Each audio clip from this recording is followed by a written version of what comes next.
Hello students, let's do a problem on balancing of reciprocating masses. So the problem now we're going to see is the example problem number 22.2 in your Kurmi textbook. So let's read the question. An inside cylinder locomotive has its cylinder center lines 0.7 meter apart and has a stroke of 0.6 meter. The rotating masses per cylinder are equivalent to 150 kg at the crank pin, and the reciprocating masses are mass per cylinder is 180 kg. The wheel center lines are 1.5 meter apart. The cranks are at right angles. So there are two questions in this. The whole of the rotating and 2/3 of the reciprocating masses are to be balanced by masses placed at a radius of 0.6 meter. Find the magnitude and direction of the balancing masses. That is question number 1. Second question, find the fluctuation in rail pressure under one wheel, variation of tractive effort, and magnitude of the swaying couple at a crank speed of 300 rpm. So let us first clearly understand the question before moving on. Now let us write down the given data. So if you read the question carefully, you can see that the distance between the center lines of the cylinder is 0.7 meter. Crank length is given as 0.6 meter, which means your crank radius, your stroke length is 0.6 meter. So therefore your crank radius will be half of that, 0.3 meter. Mass per cylinder, rotating masses per cylinder is 150 kg. Reciprocating masses per cylinder is given as 180 kg. Proportion of the reciprocating masses to be balanced. So we know that we don't actually go for fully balancing a reciprocating mass. If you do that, you will leave behind a vertical disturbing force. Therefore only a proportion of it is usually balanced, as you have seen in the derivation in the beginning of the unit. So a proportion C of the reciprocating mass is balanced and a small portion is left unbalanced. So that C is given as 2/3. We are going to balance only 2/3 of the reciprocating masses, and the radius of the balancing masses to be placed are given as, this will be usually represented by small b. Here it is given as RA and RD, which is 0.6 meter is the radius of the balancing mass on the wheels. So the speed of rotation is 300 rpm. You convert that into radians per second, omega, which is 31.42. So before we begin the problem, we have to actually find out what is the magnitude of each of the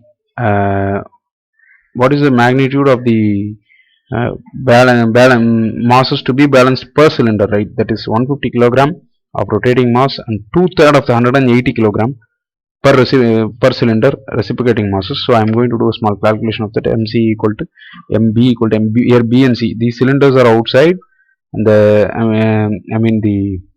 it is an inside cylinder locomotive. Therefore if you move on to the position of planes diagram, you will better understand it. Now just add 150 the rotating masses plus 2/3 of the reciprocating masses per cylinder. So 150 plus 2/3 of 180 is 270 kg of masses are to be balanced per cylinder. So depending on that, we are going to add some as a value of the balancing mass at the planes A and D. So now we will clearly understand it. So I am going to do the position of planes. So here the plane A,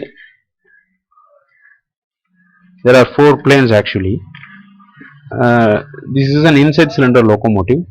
Therefore the wheels are at plane A and D, and the cylinders are inside planes B and C. The distances between the planes are, as per the given data, I am marking the distances between the planes. So I think you can understand now. From the left side wheel, the first cylinder is 0.4 meter and the cylinder center lines are 0.7 meter apart, and again from the cylinder C, your wheel D is at a distance of 0.4 meter. The entire distance is given as 1.5 meter apart. If you add all the 3 values, you will get 1.5. Okay. So now I am going to declare this plane A as my reference plane, and the distance counted on the right side is taken as positive for taking moments when I am going to do the couple calculation. So I am declaring plane A as my reference plane. Just keep it in mind. So we are going to start filling up the tabular column. So if you complete this tabular column, your problem will get very easy.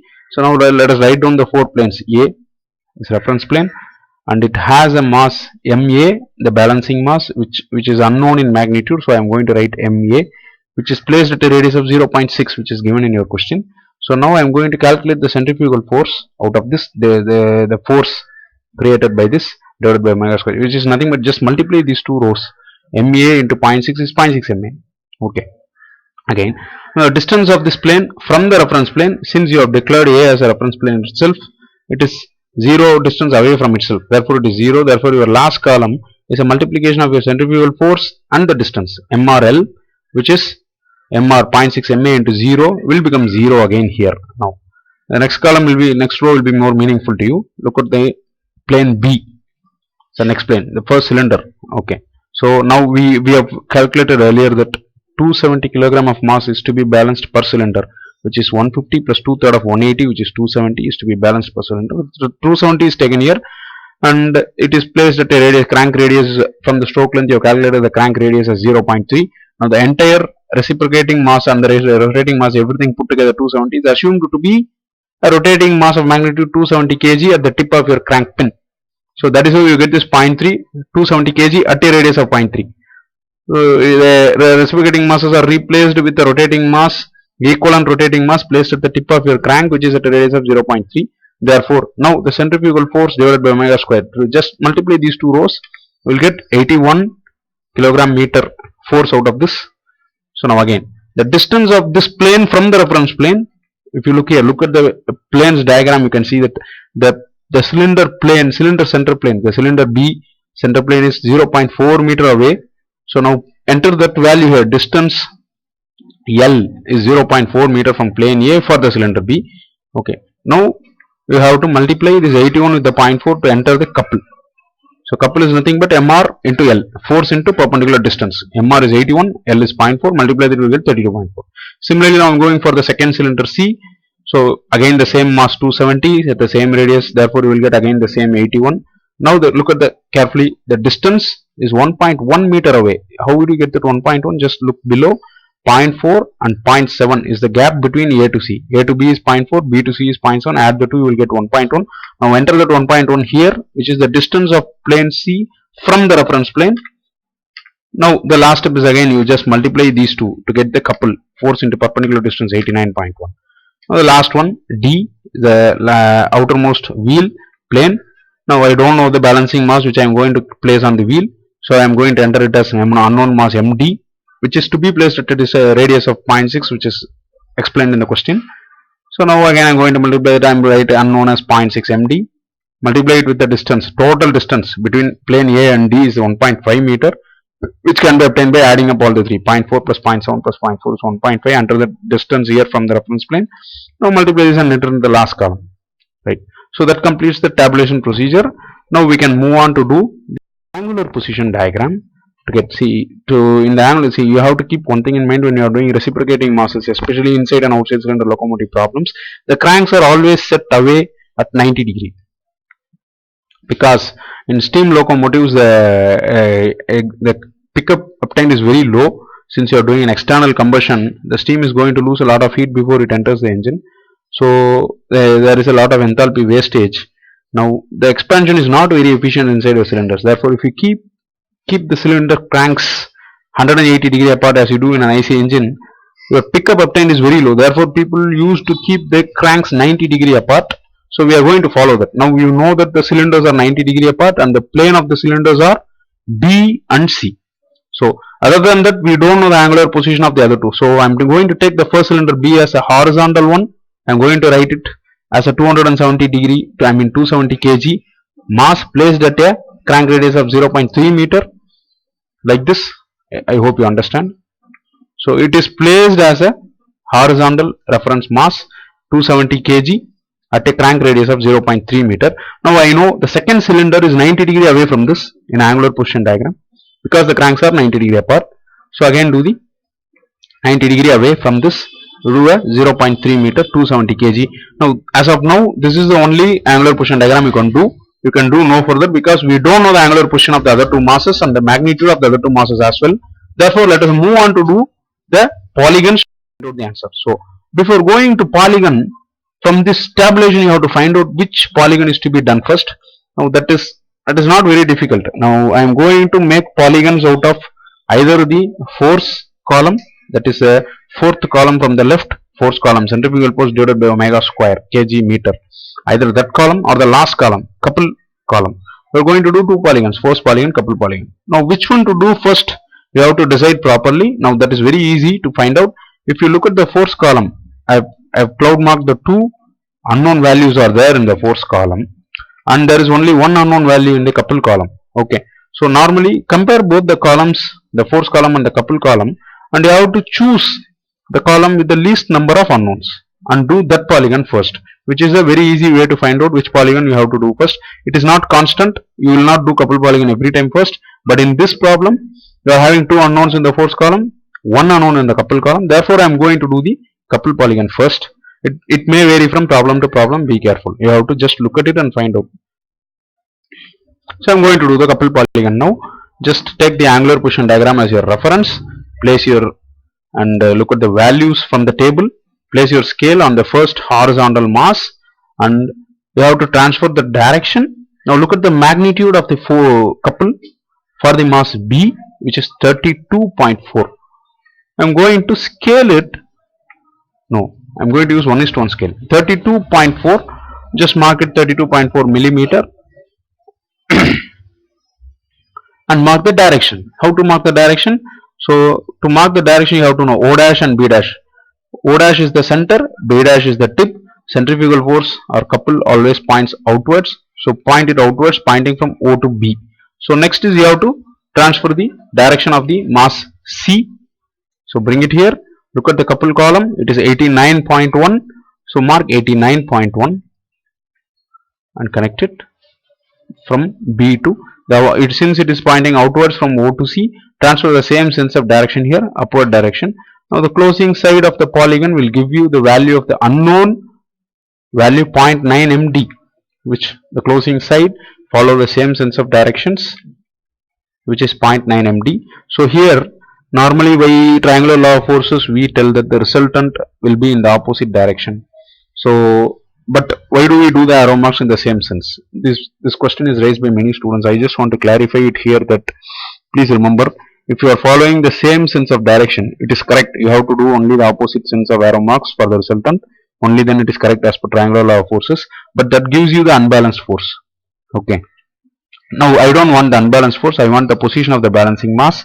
So to balance a force, I am going to add a balancing mass at a position that is diametrically opposite to the unbalanced force, which is exactly plus 180 degree when I put it on the angular position diagram. Therefore, which is nothing but the reverse of that. Are you understanding or not? If your arrow mark on the resultant of this triangle is pointing on the closing side, and I am going to do it again in the direction as shown here, both are 180 degree apart from each other. That is exactly reverse to each other, which is the position of whatever I have shown you now. The same sense arrow mark tells you the position of the balancing mass. If you do the arrow mark in the reverse direction, opposing direction to the other two sides, it gives you the position of the unbalanced force. You can transfer it to the diagram, add 180 degree to that to place your unbalanced balancing mass, which will exactly be the same as per the triangle what you have drawn now with the same sense arrow marks. Now just measure the length of this, and you can see as per our scaling it is 94.5 if you measure it, or 94 plus or minus 0.5, whatever our manual errors of measurement is allowed in this. Whatever I am showing here is a book answer, 94.5. So I can cross multiply and find out the value of the balancing mass D at the plane, rightmost plane. So balancing mass D is 105 kilogram. So I can update my angular position diagram with the direction of this balancing mass D. So take your scale and just transfer this direction to your angular position diagram. This is the direction of the balancing mass D, and what is the magnitude? It is 105 kilogram located in this direction. Okay. Let's move on to do the next polygon, force polygon, to find out the magnitude of the balancing mass A. Okay. So take your updated angular position diagram and the tabular column for reference, force column. Now I am going to start doing the angular position diagram, force polygon. So transfer this direction of the first mass B, and the magnitude of the force for the mass B is 81. So just mark 81 and mark the direction since an outward pointing direction from O to B. So next is your mass C. So look at the magnitude of the force for mass C is again 81. Mark 81 in that direction. So now I am going to do for the, since I know the position of mass D now, I can substitute it here into this column and find out the value. See, look here, it is given as 0.6 md. Now you have already calculated the value of md, which is 105 kilogram. Put it here and you can calculate the value of this force as well, like this. Okay, 0.6 into 105 is 63 Newton, right? Now I am going to do a 63 Newton line. 63 is, I have placed the scale in approximately at 63. Do a 63 line, which is your the force polygon, force vector for the mass D. Now closing side of the triangle polygon, polygon gives you the magnitude of the couple for, force for the unknown mass A. So you can mark it as 0.6 MA as per the force column. Look at the first row, mass A. What is the force? Centrifugal force divided by omega square for this mass A is 0.6 MA. Take your scale and measure its length, which is 63. So you can find the value of the magnitude of the mass MA is again 105 kilogram. In this problem, both the balancing masses have equal magnitude. So now I am going to update the angular position of this mass A into the angular position diagram. Just transfer the direction and do a mass A, 105 kilogram. Now measure the angular position. So in the result you have to tell the magnitude as well as the direction of both the balancing masses. So I am going to take from the horizontal plane, my balancing mass A is at 200 degree. You have to take a protractor and measure it from B to A. Again from D to A, B is 250 degree. So let us tabulate the results. Summarize the results once again. So first I did the couple polygon and I have calculated that the balancing mass MD is equal to 105 kilogram. Next I have done the force polygon and I have calculated the balancing mass A as 105 kilogram. Finally I have updated the entire positions of the resultant vectors, balancing mass directions onto the angular position diagram, and I have found out the directions of A and D. That is, the balancing masses are placed at an angle of 200 degree from B on your leftmost wheel and 250 degree from B on your rightmost wheel beyond the cylinders outside, right? I think you understand. Theta A, theta B. So that is your fluctuation of rail pressure, right? So then variation of tractive effort and swaying couple. These are the last two questions. Just simple straight away formula substitutions. Tractive effort is plus or minus root 2 1 minus E m2 omega square r. You get the answer plus or minus 25,127 Newton. Variation in tractive effort, right? Swaying couple, A into 1 minus C by root 2 into m2 omega square r. Just substitute it, we will get the answers, right? Here the r is, in both these cases the r you are going to use is the crank radius. Please remember, don't substitute the 0.6 here, that is small b. So here you are going to substitute 0.3. These are with respect to the IC engine, the steam engine. Clear? That completes the procedure. I believe you have the problem. Thank you.